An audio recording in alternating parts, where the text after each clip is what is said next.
নাক দিয়ে রক্ত পড়া বা ইপিস্টেক্সিস এটাকে আমরা দুই ভাগে ভাগ করি। একটা হচ্ছে অ্যান্টেরিয়র ইপিস্টেক্সিস আর একটা হচ্ছে পোস্টেরিয়র ইপিস্টেক্সিস। নাকের ভিতরে আসলে অনেকগুলো রক্তনালী থাকে। এর মধ্যে অ্যান্টেরিয়র পোস্টেরিয়র ইথময়েডাল আর্টারি এবং স্পেনোপ্যালেটাল আর্টারি থাকে এবং যেগুলো নাকের সামনের দিকে অংশে সাপ্লাই দেয়। এখান থেকে অনেক সময় ব্লিডিং হতে পারে, যেটাকে আমরা লিটেলস এরিয়া বলি। এবং নাকের পিছন থেকে অনেক সময় ভেনাস উড্রাফস প্লিক্সাস থাকে আমাদের, যেটার কারণে আসলে পিছন থেকে অনেক সময় রক্তপাত হতে পারে। তো মূল কারণ যেটা আছে এর মধ্যে প্রথমতই আমরা আসলে কোনো কারণ খুঁজে পাই না, যেটাকে ইডিওপ্যাথিক কারণ বলে, এটাই আসলে সবচেয়ে বেশি কারণ হয়। এছাড়া আঘাতের কারণে আসলে আমাদের অনেক সময় নাকতে ব্লিডিং হতে পারে। নাকে অনেক সময় কোনো কিছু এসে লাগলে অথবা অ্যাক্সিডেন্টের কারণে যদি আমরা নাকে আঘাত পাই, সেটার কারণে হতে পারে। অনেক সময় অপারেশনের পরবর্তীতেও নাক দিয়ে ব্লিডিং নিয়ে আমাদের কাছে অনেক রোগীরাই আসে। বাচ্চাদের একটা কমন বিষয় থাকে যে বাচ্চারা নাকে নখ বড় থাকে, অনেক সময় বাচ্চাদের নাক দিয়ে নাক খুঁটাখুটি করলে এবং বয়স্করাও নাক খুঁটাখুটি করলে অনেক সময় কিন্তু নাক দিয়ে রক্তপাত হতে পারে। এছাড়া নাকের ইনফেকশনের কারণে, যেমন সাইনোসাইটিস, রাইনাইটিস অথবা বাচ্চাদের অ্যাডেনোয়েড থাকে, এই অ্যাডেনোয়েডের ইনফেকশনের কারণে কিন্তু অনেক সময় নাক দিয়ে সর্দি সহ সর্দির সাথেও ব্লিডিং যায়। এছাড়া আরেকটা কারণ আছে যে নিওপ্লাস্টিক, নাকের ভিতরে যদি কোনো কারণে নাকের টিউমার হয়, যেমন আপনার ক্যান্সার হয় অথবা জুভেনাইল নাসোফ্যারিঞ্জিয়াল অ্যানজিওফাইব্রোমা নামক এক ধরনের টিউমার হয় অনেক সময়। এইসব কারণে অনেক সময় নাক দিয়ে ব্লিডিং হতে পারে। বয়স্কদের বা যে কোনো অ্যাডাল্টের যদি প্রেশার অনেক সময় বেড়ে যায়, সেক্ষেত্রে অনেক সময় কিন্তু নাক দিয়ে এবং মুখ দিয়েও ব্লিডিং হতে পারে। এছাড়া আমাদের অনেক সময় কার্ডিওভাস্কুলার বা হার্টের কোনো সমস্যা থাকলে এবং লিভারে কোনো সমস্যা থাকলে এবং যদি কিডনিরও সমস্যা থাকে, সেক্ষেত্রেও কিন্তু অনেক সময় আমাদের নাক দিয়ে এবং মুখ দিয়ে ব্লিডিং হতে পারে। এছাড়া আমরা যদি অনেক সময় যদি খুব উঁচুতে উঠে যাই, প্লেনে অথবা যদি খুব পাহাড়ের উপরে অথবা যদি খুব পানির নিচে গভীরে চলে যায়, তখন কিন্তু অনেক সময় প্রেশারের তারতম্যের কারণে অনেক সময় ব্লিডিং হতে পারে।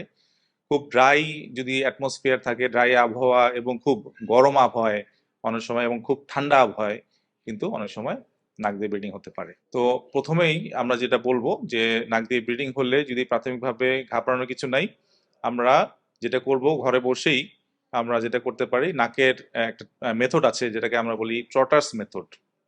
যে নাকের যে সামনে যে নরম অংশটা আছে, এই নরম অংশকে চাপ দিয়ে রাখতে হবে, মাথাটা একটু নিচু করে নরম অংশে, এই যে নাকের সামনে নরম অংশ আছে এখানে চাপ দিয়ে 5 মিনিট, 5 থেকে 10 মিনিট ধরে রাখতে হবে। এইটা করলে কিন্তু অধিকাংশ ক্ষেত্রেই দেখা যায় যে ব্লাডটা বন্ধ হয়ে যায়। এছাড়া আমরা কি করতে পারি, আমরা কিন্তু একটু বরফ দিয়ে কোল্ড কম্প্রেশন দিতে পারি নাকের চারপাশে এবং ঠান্ডা পানি খেতে পারি।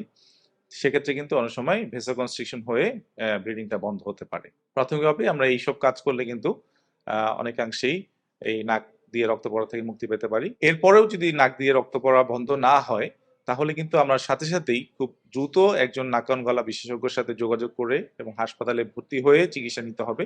সেক্ষেত্রে আমরা যেটা করি, আমাদের কাছে এই ধরনের রোগী আসলে প্রথমত আমরা একটু চেষ্টা করি যে অনেক সময় এন্ডোস্কোপি ক্যামেরা অথবা এন্ডোরাইনোস্কোপি করে দেখতে যে আসলে নাক দিয়ে কোথায় ব্লিডিং আছে।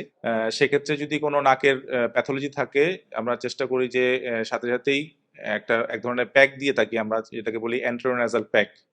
অনেক সময় আবার পোস্টেরোনাসাল প্যাকও দেওয়া লাগে। এটা আমরা হাসপাতালে ভর্তি হয়ে আমরা প্যাক দিয়ে নাকের ব্লিডিংটা বন্ধ করার চেষ্টা করি। এছাড়া অনেক সময় এন্ডোস্কোপিক স্পাল বা টেস্পাল বলি আমরা, এন্ডোস্কোপের মাধ্যমেও কটারি করে অথবা লাইগেশন করে নাকের যদি কোনো ভেসেল থেকে ব্লিডিং হয়, সেই ব্লিডিংটাও আমরা অনেক সময় বন্ধ করে থাকি। অনেক সময় প্রেশার কারণে হয়, সেই প্রেশারটা কন্ট্রোল করতে হয়। কিডনি ডিজিজ বা অন্যান্য ব্লাড ডিসঅর্ডার আমরা ব্লাড চেক করার মাধ্যমে বের করতে পারি। সেক্ষেত্রে স্পেসিফিক চিকিৎসা করতে হবে। কিছু নিয়ম অনুসরণ করলে আমরা কমন যে নাক দিয়ে রক্ত পড়ে এইসব কমন কারণ থেকে আমরা বেঁচে থাকতে পারবো। যেমন বাচ্চাদের যে নাক খোঁটাখুটি করতে না দেওয়া, এবং বড়রাও যারা আমরা আছি নাকে হাত দিয়ে খোঁটাখুটি করা যাবে না, খোঁচানো যাবে না, ময়লা পরিষ্কার করা যাবে না। যদি এরকম হয় নাকে ময়লা জমে, তাহলে নাকের মলম বা ভেসলিন আমরা ব্যবহার করতে পারি। বাচ্চাদের নাক দিয়ে খোঁটানো মানা নিষেধ করতে হবে, সাথে বাচ্চাদের নখ ছোট রাখতে হবে 1 নম্বরে। এরপরে আসেন যে যখন আমরা হাঁচি দিব, তখন কিন্তু জোরে হাঁচি দেওয়ার সময় মুখটা খোলা রাখবো, যেন নাকের মধ্যে খুব বেশি প্রেশার না পড়ে। 3 নম্বরে আসেন, আমরা নরমাল স্যালাইন বা দিয়ে নাকটা পরিষ্কার রাখবো বাচ্চাদের এবং বড়দের ক্ষেত্রেও।